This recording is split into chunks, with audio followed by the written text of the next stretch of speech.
Eh bien, bonjour à tous. Nous terminons, à travers cet enseignement, notre parcours de 8 semaines sur la rechristianisation de nos pensées. Revêtons l'homme nouveau. Écoutons ce que nous dit saint Paul dans l'Épître aux Éphésiens au chapitre 4, versets 17, 20 à 24. Frères, je vous le dis, j'en témoigne dans le Seigneur. Vous ne devez plus vous conduire comme des païens qui se laissent guider par le néant de leurs pensées. Mais vous, ce n'est pas ainsi que l'on vous a appris à connaître le Christ. Si du moins l'annonce et l'enseignement que vous avez reçus à son sujet s'accordent à la vérité qui est en Jésus. Il s'agit de vous défaire de votre conduite d'autrefois, c'est-à-dire de l'homme ancien, corrompu par les convoitises qui l'entraînent dans l'erreur. Laissez-vous renouveler par la transformation spirituelle de votre pensée. Revêtez-vous de l'homme nouveau, créé selon Dieu dans la justice et la sainteté conforme à la vérité. Eh bien, en cette fin d'été, on a suivi, je l'espère, avec assiduité ces 8 semaines, et donc nous pouvons parler d'un grand nettoyage d'été. On a gagné en intériorité. C'est d'ailleurs le cœur du pèlerinage national de Lourdes. C'est ce que faisait remarquer le père Vincent Cavanac, l'intériorité. Elle nous fait défaut. Et son absence ne nous permet pas d'être renouvelés dans nos pensées. Nous essayons bien de faire des efforts dans la manière de nous comporter, mais notre action est superficielle. Nous n'agissons pas à la source même de notre être. Nous faisons beaucoup d'efforts pour peu de résultats. Alors, cet été, nous avons eu la grâce de pouvoir aller plus en profondeur à la source de notre agir. Alors, les païens, dit saint Paul, se laissent guider par le néant de leurs pensées.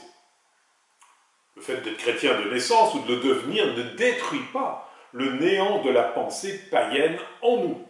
Le baptême nous rend capables de quitter ce chemin de néant, mais il faut le reconnaître, c'est un rude travail à accomplir que de marcher au chemin de vie. Nous avons vu combien les béatitudes sont la carte d'identité du chrétien, comme le souligne le pape François dans son exhortation apostolique Gaudete et Exultate. Donc trouver son bonheur en Dieu, en ressemblant à notre Seigneur et Sauveur Jésus le Christ, voilà le sens de notre vie. Cette vie doit donc s'accorder à la vérité qui est en Jésus, souligne toujours Paul. Ce faisant, eh bien, nous devons nous détourner des convoitises de l'homme ancien, enfin celui d'avant les vacances, qui nous entraînent dans l'erreur.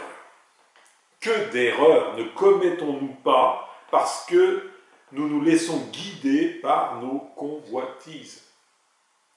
Elles sont difficiles à détecter car elles sont le lot de la vie en ce monde dans une société qui excite plus que jamais la convoitise. Alors comment ne pas y succomber?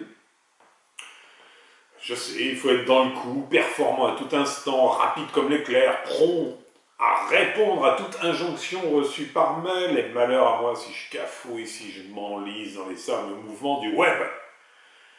Si j'en ai marre aussi de cette pression insensée. La roue tourne, le train passe, et tant pis pour ceux qui ne savent saisir ni la chance ni l'opportunité d'être dans le coup. Comment ne pas se laisser entraîner dans le néant de cette pensée si communément admise? Il faut, pour résister, une force intérieure inégalée. L'intrusion dans nos pensées par le monde est sournoise et puissante. Alors, se laisser renouveler par la transformation de pensée est une véritable mort à soi-même. Côté désagréable de la mort s'ajoute la peur de mourir et la souffrance due à la résistance de nos convoitises qui, elles, ne veulent pas mourir parce qu'elles crient famine. N'oublions pas ce que nous dit Jésus dans Matthieu chapitre 16, verset 25. Celui qui veut sauver sa vie la perdra. Mais qui perd sa vie à cause de moi la trouvera. C'est une parole exigeante que celle de Jésus. Et n'oublions pas que le monde de la convoitise est le monde de l'illusion. L'illusion est un mirage. On croit qu'il y a quelque chose, mais il n'y a rien.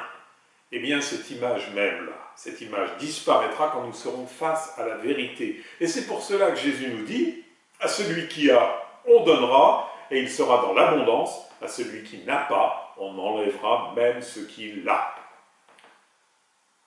Il s'agit donc, pour nous, de nous faire de marcher dans la justice et la sainteté conforme à la vérité. La pensée païenne qui se double de l'adoration des idoles n'emprunte pas ce chemin-là. C'est une fausse sainteté que d'adorer et de se conformer aux prescriptions des idoles.